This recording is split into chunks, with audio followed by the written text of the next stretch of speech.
रमता राम जपो रे प्राणी, अब तो सुन ले राम कहानी।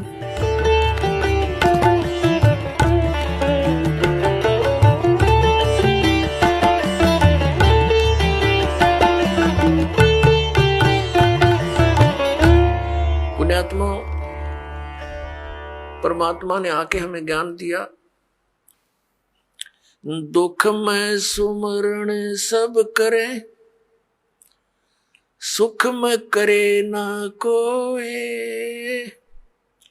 जय सुख में सुमरण करे, तो दुख काहे को होवे। सुख में सुमरण किया नहीं, दुख में करते याद।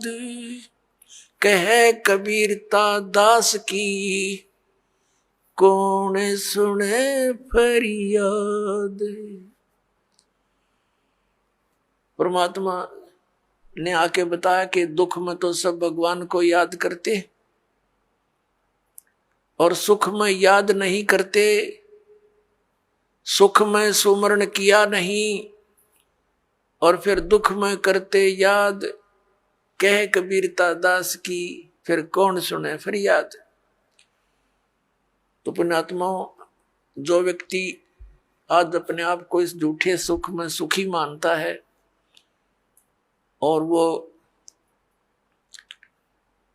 इन आपदाओं के आने से पहले ही परमात्मा के चरणों में लग जाता है, भक्ति करता है, तो उसके ऊपर आने वाले कष्ट, कर्म के कष्ट नहीं आएंगे। और जो इस झूठे सुख में मस्त है, पुण्यात्मा, प्रत्येक प्राणी का प्रारब्ध बनाया जाता है। प्रारब्ध बोलते हैं हमारे पुण्य और पाप, वहां भगवान के दरबार में संचित हैं, डिपॉजिट है बैंक में।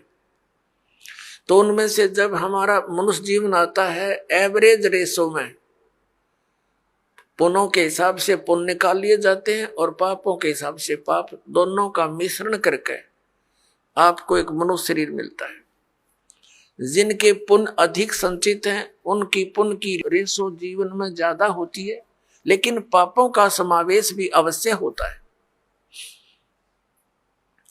तो जब तक पुण्य चलते हैं तब तक तो ये सोचता है कि मेरे ऊपर कुछ नहीं होने वाला, और जब पापों का दौर शुरू होता है फिर ये भटकता है, रोता है बुरी तरह टक्कर मार मार के। फिर परमात्मा को याद करता है। उसमें परमात्मा उस विषय में कहते हैं, अच्छे दिन पाछे गए, गुरु से किया ना हेत, अब पछतावा क्या करे, चिड़िया चुगेगी खेत। फिर परमात्मा दयालु है, कहते हैं पीछे गई सो जान दे, ले रहती को राख, उल्टी ला चढ़ाइयो, करो अपूठी चाक।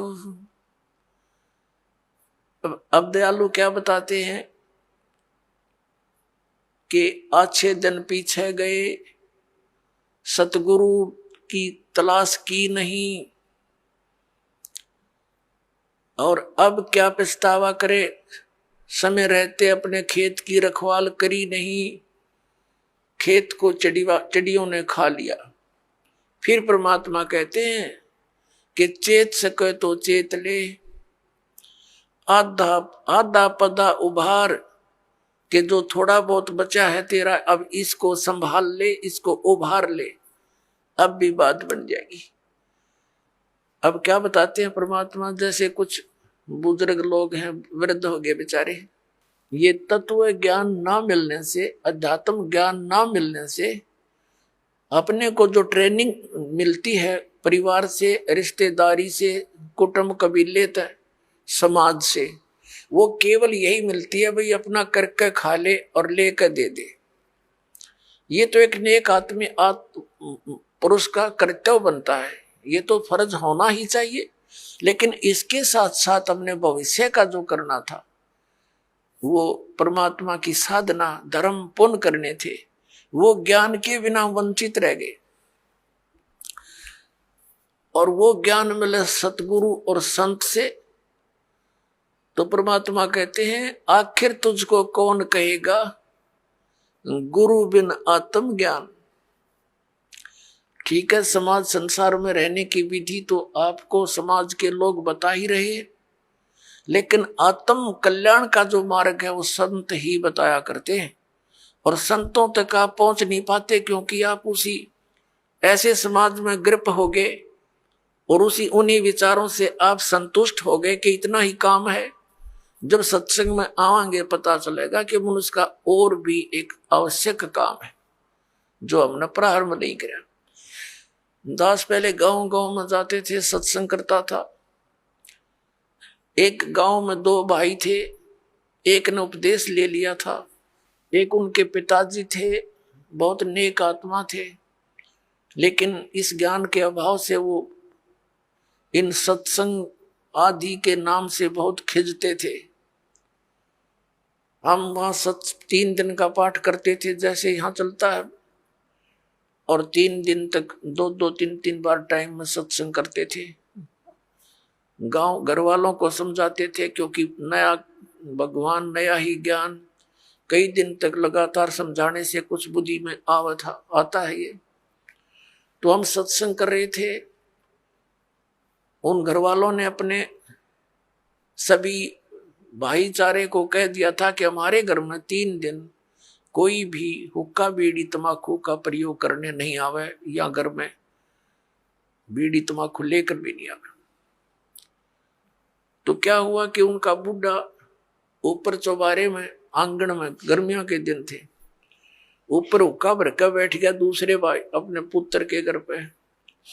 हम सत्संग करते रहे।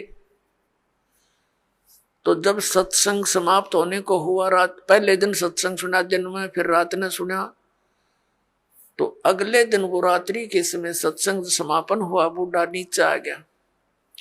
लगभग 70 वर्ष की आयु थी उसकी। अब वो आके हमारे पास बैठ गया जमीन पे, और उसकी पुत्र वधू ये सोच रही थी बूढ़ा पता नहीं क्या बोल लगा महाराज जी को, पता नहीं क्या कह देगा यू, क्योंकि इनने कभी ये काम देखे नहीं, और पता नहीं क्यों आ गया यू तो बहुत चिढ़ा करता है इन बातों से। वो बैठ के और आंखों में पानी भर आया, रोने लग गया। मैंने पूछा क्या बात होगी बाबा, क्या बात है, क्यों रो रहे हो आप? ने बोला जी जो ज्ञान आपने सुनाया, ये बात तो आज तक हमने कदे सुनने को ना मिली। हमने तो लक्ष्मी चंद की रागनी सुनी है, और कोई सांग सिनेमे देखे, और मैं तो इतना मेहनती आदमी था। इन पुत्रा के 2-4 किले आवे थे, मैंने इनके 12 किले बना दिए। 12 एकड़ जमीन, 8 एकड़ और मोल ली मेहनत कर करके। और ईब मेरा क्या होगा, मैं तो 70 साल की उम्र होगी मेरी। अब मैं क्या करूंगा, क्या बनेगी मेरे साथ में? मैंने तो इस ज्ञान से सारी रात नींद आनी बंद हो गई, और अब मेरा खाना पीना भी छूट गया। अब क्या बनेगा, मेरा क्या होगा? मेरी तो उम्र जाली। और उसकी पुत्र वधू भी वहीं बैठ गई। बूढ़ा आज तो बहुत अच्छा बोला, और वह ध्यान से सुना कि जो क्या हो गया बुढ़े के एकदम। ने बोला जी क्या मेरा भी कुछ हो सकता है? मैंने कहा देखो विश्वास करो, अब जैसे कुएं होते थे पहले बहुत गहरे, और उनमें 100-150 फुट नीचा जल होता था, उसको निकालने के लिए एक लंबी नेजू हुआ करती रस्सी, बहुत मोटा, इतना मोटा रस्सा, और 150-200 फुट लंबा, और उसके बाल्टी बांध दी जाती थी, और वो बाल्टी से पानी निकालते थे तो 100 फुट दूर तो खींच के ले जाते थे 2-3 जने, और फिर बाल्टी से जल निकल आता था। तो मैंने कहा कि जैसे कुएं में बाल्टी जा रही हो और नेजू हाथ से छूटगी रस्सी, और वो तो जा रही है और भाग दौड़ के और उसको पकड़ने की चेष्टा कर ली यार, वो हाथ में आ जा लास्ट की 6 इंच भी ठहगी, लास्ट की गिरते गिरते अगर 6 इंच भी बची हो और हाथ में पकड़ी जावे तो क्या हो, वह रस्सी बाल्टी भी बाहर आ जा और पानी भी साथ आवे, जल भी भरा होगा और बाल्टी भी मिल गई, कुछ भी ना गया। अरनू का जान देव तो जाए ली, तो वो तो जा ही रही है, फिर तो पड़ गए कुएं में, हाथ से छूट गया मनुष्य जीवन। मनुष्य जीवन के अंतिम सांस में भी ये सत भक्ति आपको मिलेगी, आपको मनुष्य जीवन मिलेगा, ये गारंटीड बात है।